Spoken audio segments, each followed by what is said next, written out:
이 책은 단순하게 제목만 봐서는 역사 관련 서적으로 생각할 수도 있다. 하지만 저자들은 단순히 인도 문명이 가장 오래되었다는 역사적 사실을 밝히고자 이 책을 쓴 것은 아니다. 물론 시원 문명이 어디인가 하는 것은 여러모로 대단히 중요한 의미를 지니고 있다. 하지만 지금 우리 손에 쥐어진 증거나 기록만으로는 문명사의 뿌리를 정확히 밝힌다는 것은 대단히 어려운 일이 아닐 수 없다. 인도 해저에서 지금으로부터 9,500년 전에 유적이 발견되었다는 기사를 접하기도 했지만 단순히 역사가 오래되었다는 이유 하나만으로 시원 문명이라고 보기에도 무리가 있으며, 또 시간이 감에 따라 또 다른 발굴이 이루어질 가능성도 있음을 고려해 볼 때 상당한 시간이 흘러야만 여기에 얽힌 온갖 수수께끼가 해명되리라 생각한다.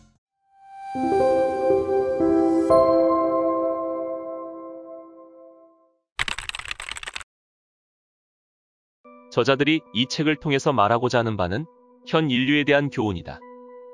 그들은 지금 인류는 어쩌면 단 한 명의 생존자도 살아남지 못할 정도의 절박한 위험에 직면해 있다고 경고하고 있다. 이는 지역적인 체제로서 닫혀있던 옛날 문명과는 달리 현재의 우리 문명은 완전히 개방된 체제로 운용되고 있으므로 한 지역에서 초래된 생태적, 경제적, 정치적 불안정은 그것이 유발된 지역에만 영향을 미치는 것이 아니라 인간을 포함한 지상의 모든 생명의 생존을 위협하고 있다는 것이다. 그러면 우리 문명이 인류와 여타 동식물들의 생명을 담고 있기는커녕 오히려 그의 치명적인 위협을 가하는 지경까지 이르게 된 까닭은 어디에 있을까? 저자들은 새로운 과학과 문명의 전환에서 카프라가 한 말을 빌려서 우리가 지금 목도하고 있는 심각한 위기 상황은 결국 의식의 위기에서 비롯된 것이라고 진단하고 있다. 즉, 우리의 문명은 비록 기술적, 물질적으로는 고대 세계와 비교할 수 없을 정도로 우월하지만 그에 반해 아직까지 새로운 형태의 의미 있는 가치관을 만들어내지 못하고 있기 때문이라는 것이다. 따라서 이런 위기의 상황들로 인해 지금 우리는 새로운 정신의 이야기를 어디선가 이끌어내지 않으면 안 되는 지경까지 내몰려 있다. 그러면 비상탈출구는 어디에서 찾아야 하는가? 그것을 제시하기 전에 지은이들은 이런 상황에 처한 지금 우리 시대의 지식이란 게 도대체 무슨 의미가 있느냐는 근원적인 물음을 던진다. 진정, 지식의 폭발이야말로 우리가 직면하고 있는 문제 중에 하나다. 전문가들조차 자신의 학문 분야에서 발전을 따라잡을 수 없을 정도이다. 영어로만 쓰이는 과학 논문만도 매일 7천여 편이나 쏟아져 나온다. 학교의 교과서는 시대에 뒤떨어지고 대학 교재도 확정된 지식만 담고 있는 경우가 많다. 우리의 시대는 데이터는 풍부하지만 슬프게도 그것을 이해할 능력은 부족한 실정이다. 저자들은 정보의 양만 현저히 늘어난 현재 상황에 대비시켜 지금 이때는 통찰력과 지혜가 부족한 시대라고 단언하고 있다. 한마디로 우물한 개구리의 협소한 안목에 매여 있는 지식 종사자만 양산하는 시대라는 것이다. 따라서 우리에게 필요한 것은 인류사의 과거와 현재, 그리고 미래를 통관하고 그에 따라 지금 인류에게 가장 절실한 생존의 길을 제시해 줄 수 있는 우주적인 안목이다.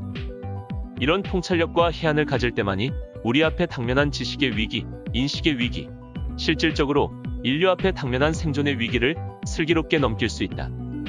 그러면 그 구체적인 방법은 어디에서 찾아야 하는가?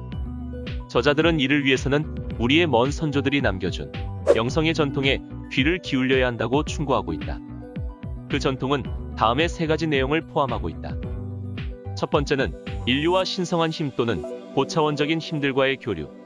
두 번째는 선을 대표하는 사람들과 타락한 사람들. 세 번째는 여러 가지 격변으로 마감하는 문명의 주기가 그것이다.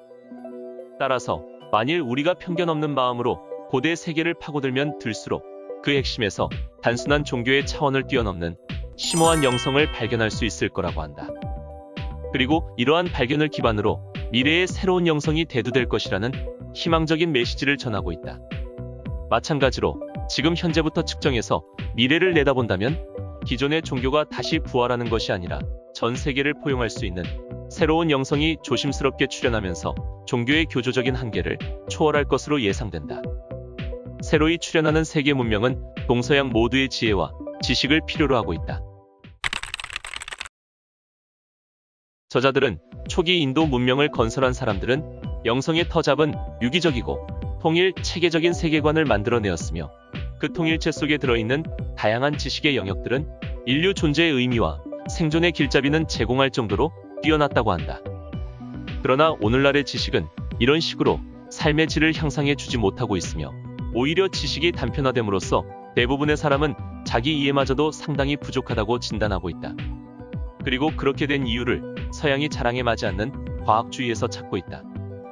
서양에서 내세우는 과학은 지금까지 우리를 총체성으로 이끌어줄 수 없는 것으로 판명되었다. 과학은 통합을 희생시키면서 분석을 강조하였고 근본적으로 회의적인 시각에다가 물질주의적인 경향을 뚜렷이 지니고 있으므로 우리의 종교적인 유산의 밑바탕을 형성하고 있는 지식체계를 훼손하고 있었다.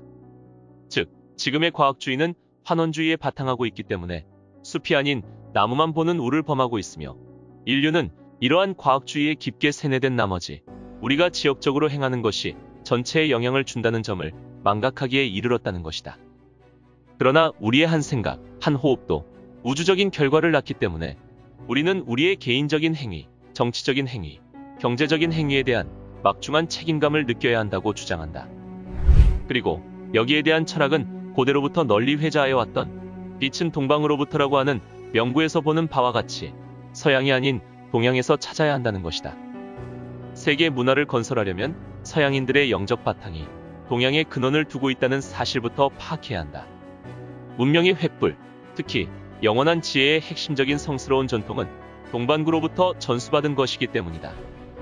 저자들은 고대의 서양 문명이 동양으로부터 그 생명력을 공급받았듯이 지금의 이 인식의 위기를 극복할 수 있는 철학, 다시 말하면 영원한 철학을 동양에서 받아들여야 한다고 재차 주장하고 있다.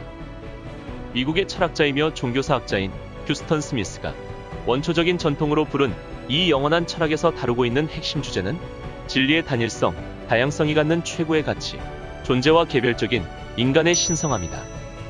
여기에서 가장 중요한 것은 현실에서 하나의 진리와 하나의 실제를 발견해야 하는 일이다. 비록 인종이나 민족은 다르지만 천문학자들의 눈에는 해와 달이 다르게 보이지 않듯이 세계의 종교마다 신이나 진리가 따로 있는 것은 아니기 때문이다. 저자들은 오늘날의 과학주의로부터 나오는 온갖 죽음의 먼지를 제거하기 위해서는 과학에 관한 생각을 근본적으로 달리 가져야 한다고 하면서 이를 위해서 다시금 영원한 철학이 내뿜고 있는 빛나는 지혜의 귀를 기울일 것을 호소하고 있다.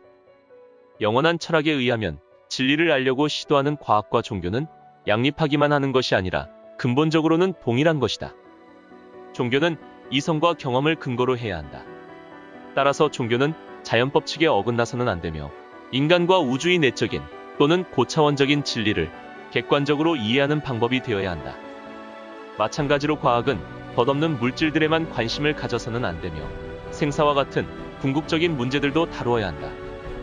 과학은 또한 심오하고 엄밀한 연구를 통하여 우주의 무한한 실체와 연결하는 한 방법이 되어야 한다. 따라서 오늘날 우리 앞에 당면한 과제는 과학과 종교가 조화되어 영적인 측면에 대한 탐구도 소홀히 하지 않는 새로운 과학을 출범시키는 것이라고 주장한다. 여기서 저자들은 역사의 본질에 대해서 되묻는다. 우리 인류의 역사는 무엇인가? 정치적인 투쟁과 전쟁, 지적인 성취와 기술의 진보는 역사인가? 이것이 바로 현대의 물질주의적인 역사관이 우리에게 제시하고 있는 것으로서 사랑이 결핍되어 있고 자연계를 배제하고 있으며 인간계를 벗어나 있는 영적인 존재들과의 접촉에 관한 어떤 이야기도 인정하지 않고 있는 역사이다. 원초적인 전통의 숭고한 가치와 이상과 비교해보면 우리의 문명은 무지에 잠겨있고 오해의 덫에 걸려있고 오만과 편견으로 온통 덮여있는 문명이다. 여기에서 저자들은 인류는 이제 과거 우리 조상들이 행했던 경건한 생활 방식으로 되돌아가야 한다고 말한다. 하지만 이러한 경외심을 회복하는 것이 자칫 과거로의 회귀적인 퇴보나 미신에 빠지는 것으로 간주하여서는 안 될 것이라고 우리의 주의를 환기한다. 이는 우리 세상을 영원하고 성스러운 실제에 통합하는 것을 의미하기에 우리가 원시 상태로 되돌아가거나 과학 기술의 열매를 내버릴 필요는 없다는 것이다. 결론적으로 말해 저자들은 지금 우리에게 가장 필요한 것은 새로이 떠오르는 세계 문명을 포용할 수 있을 만큼 깊고 폭넓은 철학, 과학, 영성이라고 한다. 인간이 창조한 모든 다양한 측면들이 통합될 수 있는 바탕은 경계가 없는 곳에서만 가능하기 때문이다. 그리고 이것은 우리가 편협한 모든 지식과 경험을 초월하는 범세계적인 영성을 창조할 필요성이 있음을 의미하기도 한다. 이를 위해서 우리는 무엇을 해야 하는가? 저자들은 말한다. 무엇보다도 우리는 인류 전체가 창조해놓은 모든 정신적, 문화적, 물질적 가치들을 통합하여 진실로 우리의 미래의 삶에 도움이 될 수 있는 참된 가치, 생명 존중의 가치, 우주적인 가치를 재창조하는 작업을 해야 할 것이다.